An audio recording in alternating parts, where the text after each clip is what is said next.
This program is presented by Birch Gold Group, the precious metal IRA specialists.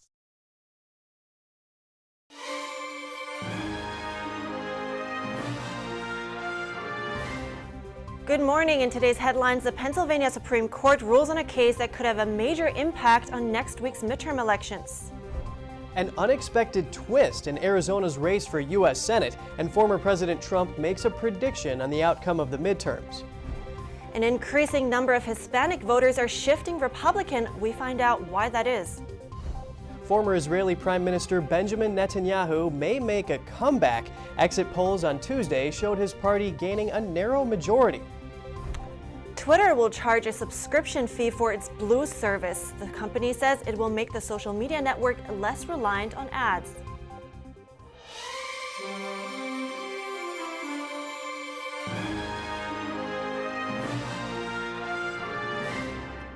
Good morning. Welcome to NTD. I'm Kevin Hogan. Good morning, and I'm Evelyn Lee. Today is Wednesday, November 2nd. So if Musk ups the Blue verification $3 more expensive to make it $8 a month, I wonder if some journalists and some other notable figures will refuse to pay.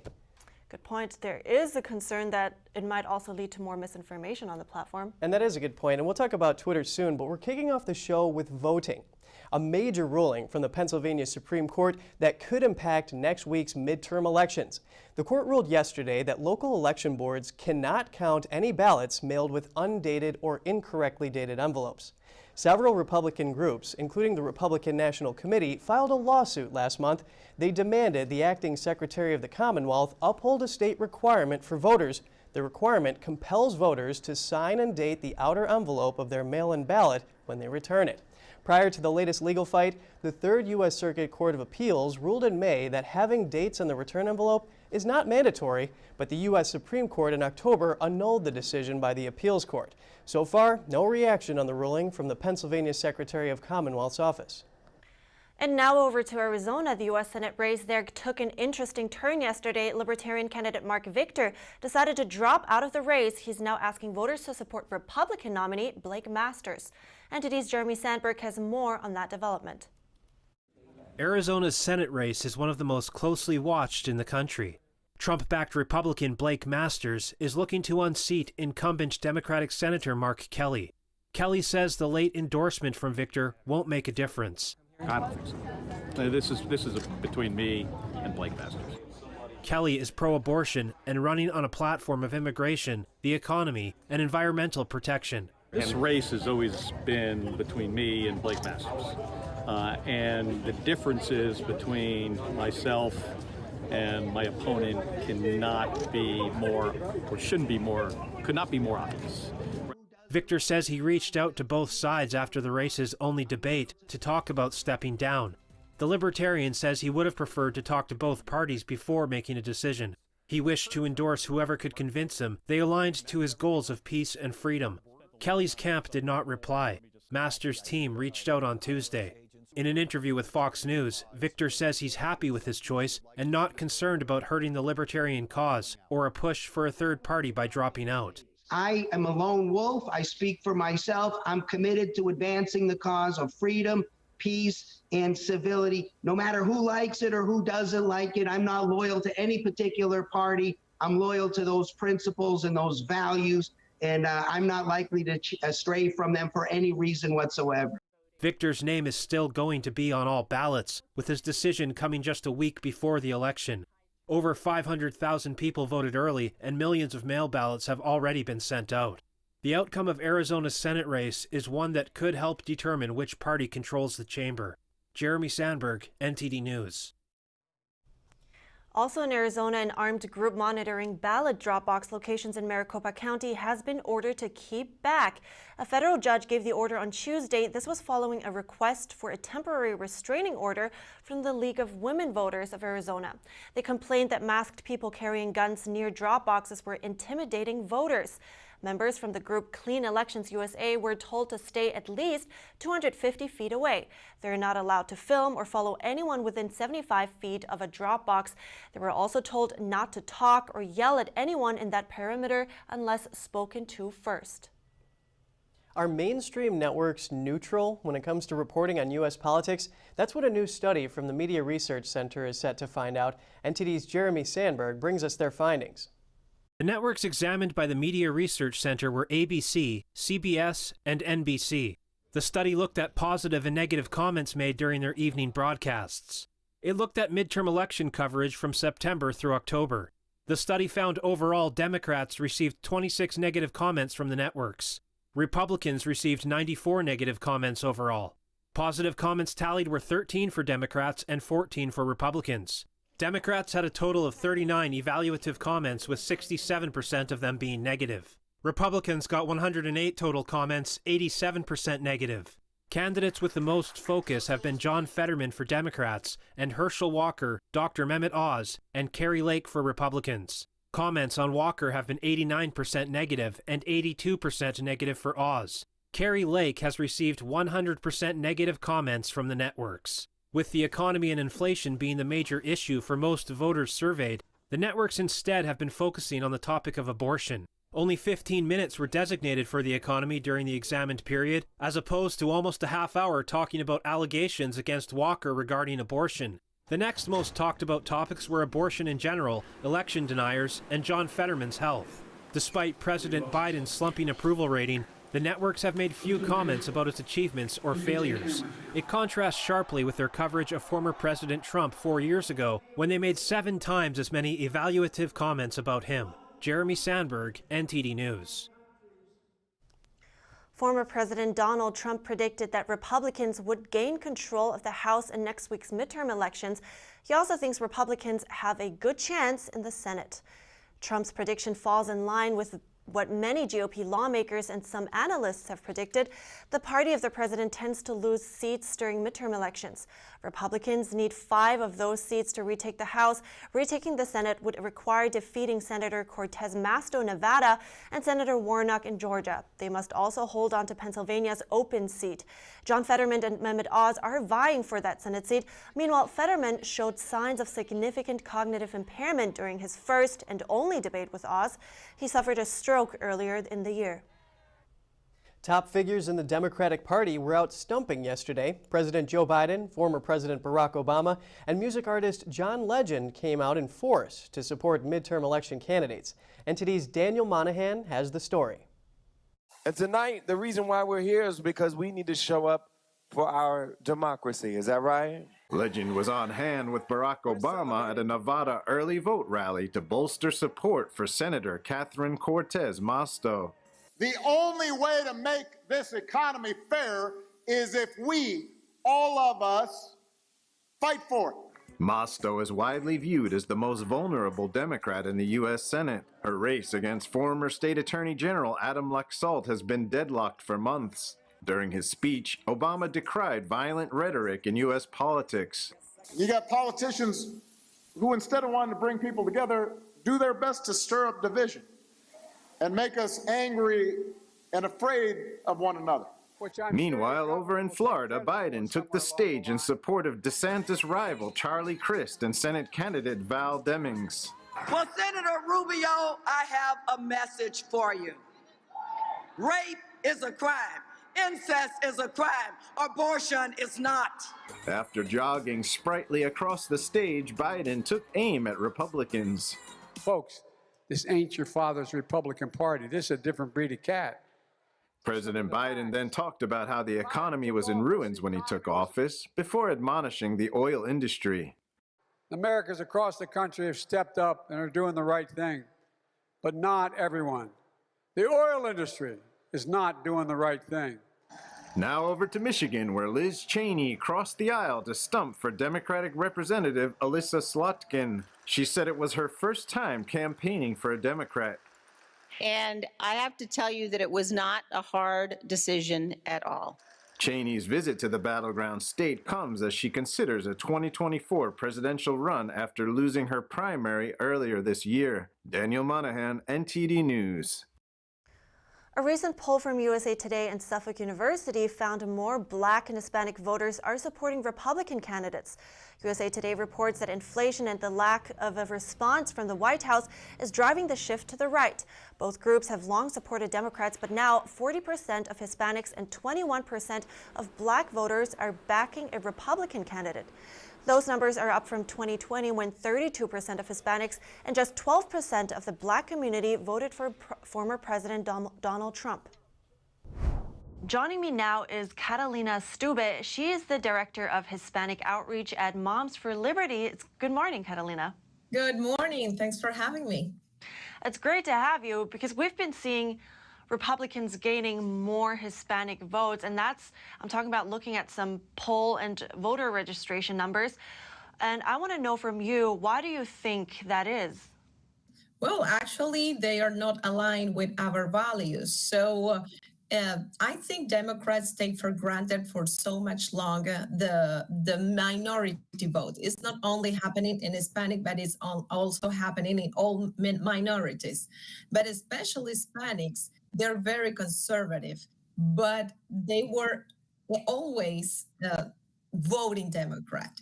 But now they're realizing it's so obvious, the left agenda, what is happening, that now we are simply voting Republican because they are more aligned with our values, our family values. Republicans respect the Constitution. Republicans respect life. Republicans respect the liberty of choosing a school for your children, and then the transparency in education. The left agenda, which is the Democrats, are choosing to indoctrinate our children.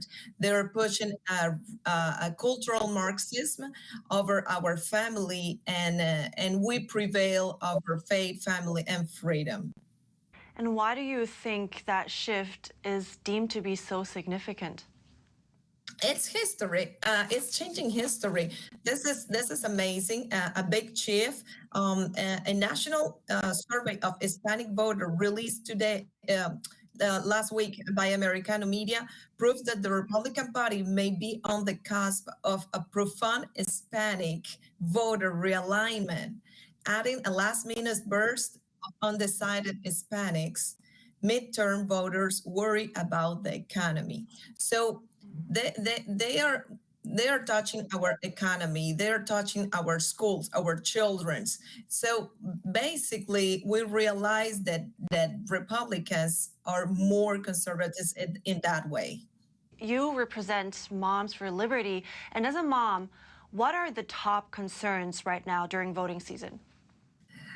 I expect only that all candidates are talking about these issues that is happening in schools. They are trying to reap our rights to be parents, because a politician wants to choose over the health of our children, over the education of our children. I don't agree with the educational system right now, and many other parents align like me, and we align with family values, because obviously they want to prevail on other fantasy choice like the LGBTQ, we are not against that, but not for our children. They are not prepared for that. It's completely inappropriate to push an agenda of LGBTQ over our children. And they are going so far that they are castrating our children. They are changing their natural, they are changing completely their nature. So we are, as a parents, it's very important that somebody respect the innocence of our children and the education of our children. Thank you very much, Catalina Stube. I do really appreciate your stance on this and your time today. Thank you. Of course. Thank you. And now we want to take a very quick moment, because we do have a quick message from our presenting sponsor today, Birch Gold Group. Yes, they're one of the largest precious metals companies in the country and well respected. Precious metals is a hot topic under our current economic condition. With the consumer price index increasing again, the stock market in turmoil, inflation is on everyone's mind. And inflation is reducing the value of our savings, and that is a worrying thought, especially for those who have retirement accounts. Birch Gold can help you protect your savings against inflation in a tax-sheltered retirement account, and they're offering you a free info kit on gold IRAs that can help you learn more. Plus, when you contact them this month by Black Friday, you will get a free gold bar with every purchase that you make by December 22nd. Text NTD to the number 989898 for your free info kit. Birch Gold has an A+ rating with a Better Business Bureau, countless 5-star reviews, and thousands of satisfied customers. Check them out. Text NTD to 989898. And coming up, Twitter will charge a subscription fee for its Blue service. The company announced that it seeks to make the social media network less reliant on ads. And former Israeli Prime Minister Benjamin Netanyahu may be returning to power. Exit polls following Tuesday's election showed his party heading for a narrow majority. Find out more right here on NTD Good Morning.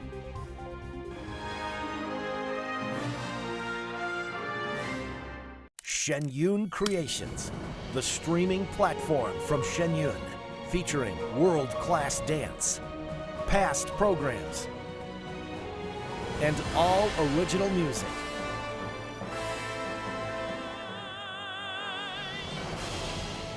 Masterclasses, behind the scenes, comedy, and more. Explore shenyuncreations.com. This is Stephen K. Bannon. I urge you to protect your savings from inflation by diversifying into a physical gold IRA from Birch Gold Group. Simply text the word NTD to 989898 and you'll get a free info kit on gold IRAs explaining everything. You're not going to get it all right. Just make sure you nail the big stuff. Mama! Like making sure your kids are in the right seat for their age and size. Get it right at nhtsa.gov/the-right-seat.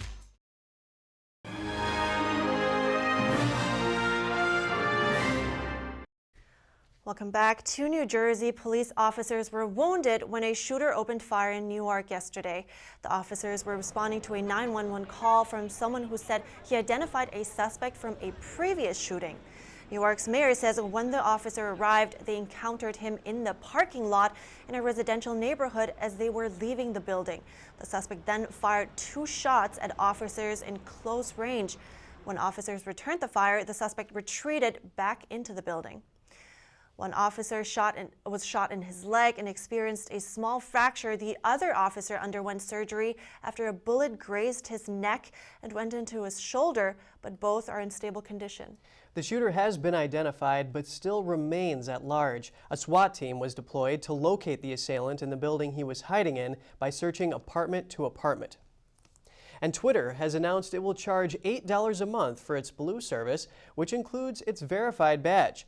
New Twitter boss Elon Musk says the company seeks to boost subscriptions and make the social media network less reliant on ads. A blue check mark next to a person's username means Twitter has confirmed that the account belongs to the person or company claiming it. Musk's comments follow media reports that he was looking at the process of profile verification and how the blue check marks were given. Twitter used to give those to noteworthy profiles based on its own criteria. Musk on Tuesday said subscribers with blue check marks would get priority in replies, mentions, and search. They would also be able to post longer videos and audios and only see half as many ads. A recent poll suggested that more than 80% of Twitter users said they would not pay for the check mark. Around 10% said they were willing to pay $5 a month. Twitter is currently free for most users. And Musk reiterated Tuesday night that accounts suspended from the platform will not return right away. Musk tweeted, "Twitter will not allow anyone who was deplatformed for violating Twitter rules back until we have a clear process for doing so." He added that the process could take weeks. That means users, including former President Donald Trump, likely will not be able to rejoin the social media site before midterm elections. And moving on to another topic now, residents on a South Korean island evacuated to underground shelters as air raid sirens sounded. That's after North Korea fired at least 17 ballistic missiles and around 100 artillery shells into the East Sea today. At least one of the missiles landed near South Korean territorial waters. South Korea quickly responded by launching its own missiles into the same border area. The launches came just hours after North Korea threatened to use nuclear weapons to get the U.S. and South Korea to pay what it called the most horrible price in history. North Korea views the ongoing South Korean-U.S. military drills as an invasion rehearsal. The White House maintained its position that the United States has no hostile intent toward North Korea, and that it will work with allies to curb North Korea's nuclear ambitions. The launch of 17 missiles is a record number of daily weapons tests by North Korea in recent years. Former Israeli Prime Minister Benjamin Netanyahu might be making a comeback. That's after exit polls showed his right-wing bloc winning a narrow majority in Israel's parliamentary elections on Tuesday. Israeli television projected that the man known as Bibi, who was already the country's longest-serving prime minister when he was ousted last year, appeared to command 61 to 62 seats in Israel's 120-member Knesset.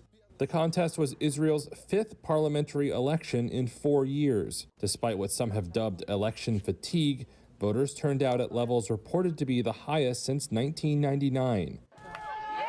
The contest seems to end the brief premiership of Yair Lapid, who brokered the coalition that toppled Bibi in 2021. His centrist camp was projected to win 54 to 55 seats. He campaigned on his stewardship of Israel's economy and diplomatic advances with Lebanon and Turkey. But it appears that was not enough to stop a resurgent right. The contest was shaken up by ultra-nationalist firebrand Itamar Ben-Gvir and his religious Zionism list, now set to be the third largest party in parliament. Netanyahu has been counting on support from the far-right faction to put him back on top.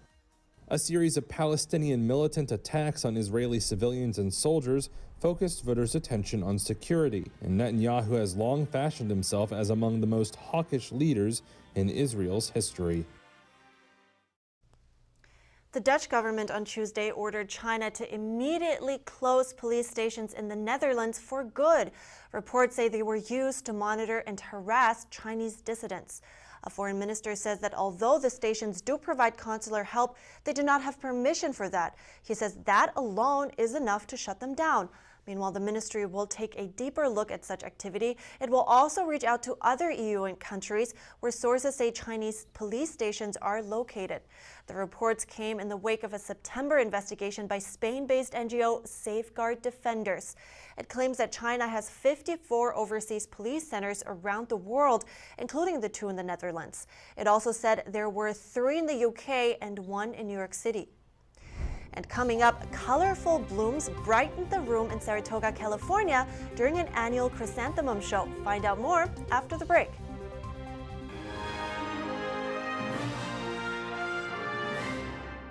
Communism is evil. Oh, come on. Listen, if you're as tired of the censorship as I am, I've actually got good news for you. Check out epictv.com. It's a brand new censorship-free video platform where you can find not only my show, but other deep documentaries, great programs, and honest movies that bring you the news without all the spin and the fake narratives. So, I'll see you there.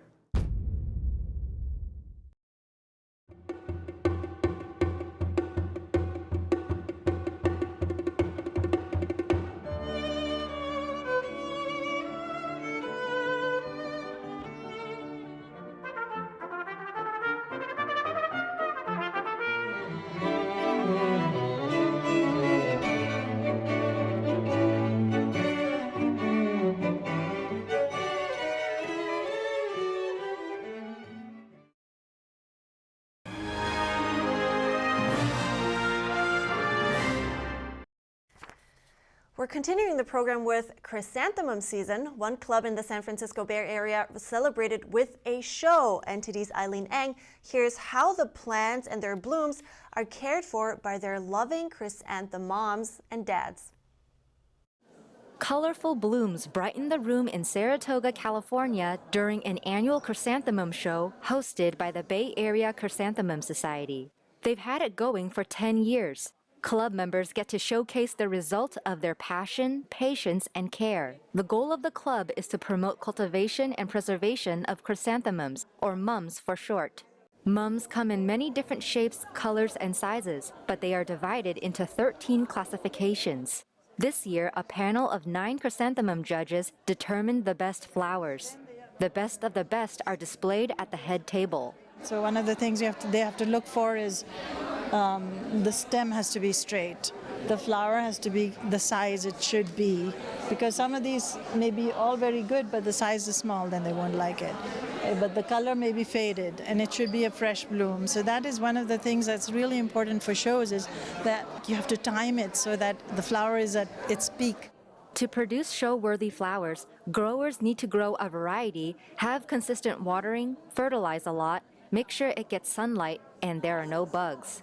Chester Unciano, co-chair of the Chrysanthemum Show, joined the club in 2018 and has been growing mums since. This species here is a Houston species of a irregular incurving kind. So it's a class 1 variety, and it's class A because it's a bigger variety. The growing season starts from cutting in April until blooming in late summer or early winter, around October. It's the discovery of new cultivars and how to get better from growing them. Just the diversity of the plants makes you keep going. The process is very enjoyable and very fun, and I love to grow flower, and it's rewarding that I got first prize for this one. Growers tend to grow more in hopes that at least one is presentable. Therefore, people can submit multiple entries. When you create something that's really good, it has its own satisfaction. So it's a journey, really, not just the last day. Although winners only receive a ribbon, seeing people's smiles is their greatest reward. The nonprofit is funded by their cutting sales in June. The club consists of about 100 members. Eileen Ang, NTD News, California. From flora to fauna, in Australia, 5 lions escaped a zoo enclosure early Wednesday. It happened at the Taronga Zoo in Sydney. Zoo officials say an adult lion and 4 cubs escaped after breaking through a fence. They were found in an area next to the main lion exhibit where a 6-foot fence separated them from the rest of the zoo. The animals roamed for less than 10 minutes before the zoo went on lockdown. Veterinarians had to tranquilize one of the cubs. The others were captured and returned to their enclosure without incident. The area where they escaped has been blocked off, and the lions are being closely monitored. No guests or staff were injured. An investigation is now underway to figure out how the lions were able to escape. The zoo returned to normal operations after the incident. I'm just so glad no one was hurt. That could be a scary situation. Lions are fierce. Yeah, I absolutely agree with you, but seriously, that could be something right out of Madagascar, the movie. Anyway, that's all for today's program. As always, though, you can share your thoughts and your story at goodmorning@ntd.com. So shoot us an email if you'd like. Thanks for watching. I'm Evelyn Lee. And I'm Kevin Hogan.